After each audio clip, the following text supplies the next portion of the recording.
3 साल पहले एनीमे बिना सबटाइटल्स के देखने के लिए मैंने जापानीज लर्न करना स्टार्ट किया था, बिना ये जाने कि एनीमे देखने जितना जापानीज सीखने में मुझे कितना टाइम लगने वाला है या फिर ये कितना हार्ड होने वाला है। फास्ट फॉरवर्ड 2 इयर्स यानी कि 1 साल पहले अभी फ्री रन का फर्स्ट सीजन एंड हुआ था एंड अपने वीकली एक्सिस्टेंशियल क्राइसिस के दौरान मैंने ध्यान दिया कि 2 साल हो चुके हैं। अब भी मैं इंग्लिश सबटाइटल्स के साथ ही एनीमे देख रहा हूँ। हाँ, अब मुझे 5 से 10% लैंग्वेज समझ आ रहा है उस एनीमे का, लेकिन इतने से तो मैं एनीमे नहीं देख सकता। सो आई थॉट कि what the hell am I doing with my life. तो अब मैंने डिसाइड कर लिया कि कुछ भी करके जापानीज फास्ट सीखना है, एटलीस्ट इनफ कि मैं एनीमे बिना सबटाइटल्स के एंजॉय कर सकूं। इसीलिए 1 साल पहले मैंने डिसाइड कर लिया कि अब से नो एनीमे इन इंग्लिश, यानी कि इंग्लिश सबटाइटल्स कंप्लीटली बंद। And this was really hard क्योंकि उस 5-10% से कुछ समझ नहीं आ रहा था एंड इसलिए कुछ मजा भी नहीं आ रहा था और ऐसा भी लग रहा था कि ये सब करने से कुछ इम्प्रूवमेंट हो नहीं रहा है। और मेरे लिसनिंग स्किल्स भी काफी खराब थे, इसलिए जिन वर्ड के मीनिंग्स मुझे पता थे अगर उनको भी मैं सही तरीके से नहीं सुन पा रहा हूँ तो फिर वो मुझे समझ नहीं आएंगे। तो इसलिए एनीमे देखना एक पेन बन गया।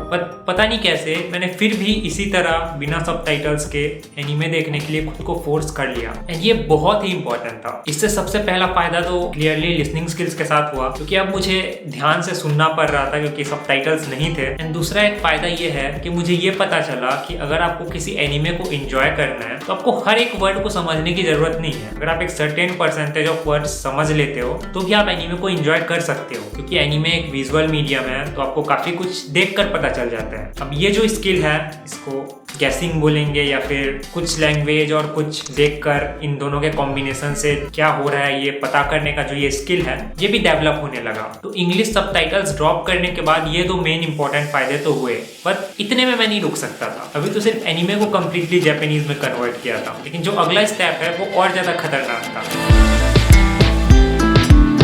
मैंने अपने लाइफ के जितने भी इंटरटेनमेंट सोर्सेस हैं उनको जापानीज में कन्वर्ट कर दिया, यानी कि अगर मूवी देखना है तो सिर्फ जापानीज में ही देख सकते हो, अगर मांगा पढ़ना है तो इंग्लिश ट्रांसलेशन में नहीं पढ़ सकते, जापानीज में ही पढ़ना है, अगर यूट्यूब में टाइम पास के लिए वीडियोस देखने हैं तो वो भी जापानीज में ही होने चाहिए, अगर कोई सॉन्ग सुनने हैं म्यूजिक सुनना है तो अगेन सिर्फ जापानीज सॉन्ग्स। तो ये सब करने के बाद भले ही मैं इंडिया में था पर डेली जो मैं लैंग्वेजेस सुन रहा था उसमें से सबसे ज्यादा अमाउंट जापानीज हो गया था। एंड ये बहुत ही खतरनाक स्टेप था बट बहुत ही इंपॉर्टेंट भी था, क्योंकि सिंपल सी बात है जितना ज्यादा टाइम आप स्पेंड करोगे उतना जल्दी इंप्रूवमेंट होगा। ये सब करने से मेरे जापानीज स्किल्स डेफिनेटली इंप्रूव हुए, वो भी एक अच्छे पेस के साथ। इसके अलावा पिछले कुछ मंथ से मैंने जापानीज लाइट नॉवेल्स पढ़ना भी स्टार्ट कर दिया है। एंड आई थिंक अगर आपको वोकैब इंप्रूव करना है तो रीडिंग बेस्ट है। एनीमे में अगर ज्यादा टाइम लोगे रुक रुक के एक लाइन पढ़ोगे तो जो 20 मिनट का एपिसोड है वो बहुत लंबा खींचा जाता है एंड अच्छा नहीं लगता, पर बुक्स के केस में ऐसा नहीं होता। एंड इसके लिए मैंने माके हीरोइन के फर्स्ट कुछ वॉल्यूम्स पढ़े। सबसे पहला जो वॉल्यूम है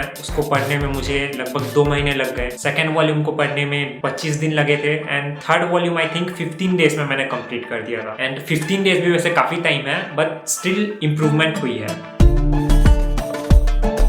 अब 1 साल से ज्यादा का टाइम हो चुका है एंड मैंने इंग्लिश सबटाइटल्स के साथ कोई भी एनीमे नहीं देखा है। स्टार्टिंग के कुछ मंथ्स में मुझे कुछ समझ नहीं आ रहा था बट इम्प्रूवमेंट्स हुए एंड अभी के पॉइंट पे मैं मोस्ट एनीमे को बिना सबटाइटल्स के एंजॉय कर सकता हूँ। अब स्लाइस ऑफ लाइफ एनीमे या फिर रोमांस एनीमे उनमें जो मेरी अंडरस्टैंडिंग है वो और ज्यादा अच्छी है, क्योंकि एक तो मैं उस टाइप के एनीमे बहुत ज्यादा देखता हूँ तो मुझे उनमें जो वर्ड्स यूज होते हैं उनसे फेमिलियरिटी ज्यादा है और साथ ही उसमें रियल लाइफ के जो वर्ड्स हैं वो ज्यादा यूज होते हैं इस टाइप के एनीमे में, तो इसलिए मेरी अंडरस्टैंडिंग बेहतर है। तो the dangers in my heart, Horimiya, teasing master Takagi san, K On, Ao Haru ride और भी बहुत सारे इस टाइप के एनीमे मैंने लास्ट ईयर में कंप्लीट किए हैं। हालांकि मैंने कुछ कॉम्प्लेक्स एनीमे भी कंप्लीट किए हैं जैसे कि दान दा दान, जिसमें साई-फाई वर्ड्स भी हैं और एलियंस गोस्ट वो सब, उसको भी मैं एंजॉय कर पाया। हालांकि अभी भी कुछ एनीमे हैं जिनमें बहुत ही मुश्किल से मुझे समझ आता है, जैसे कि डॉक्टर स्टोन में बहुत सारे साइंटिफिक वर्ड्स यूज हुए हैं तो वो बहुत ही हार्ड था। एंड जिस केस में मुझे हार्ड लगता है मैं कई बार जापानीज सबटाइटल्स यूज कर लेता हूँ, खासकर मिस्ट्री टाइप के शोज में। हालांकि कागुया सामा अभी भी मुझे हार्ड लगता है, एटलीस्ट कुछ एपिसोड्स बहुत ही इजी होते हैं बट कुछ एपिसोड्स हार्ड होते हैं क्योंकि बहुत इधर उधर से वर्ड्स यूज होते हैं कागुया सामा में, या अभी भी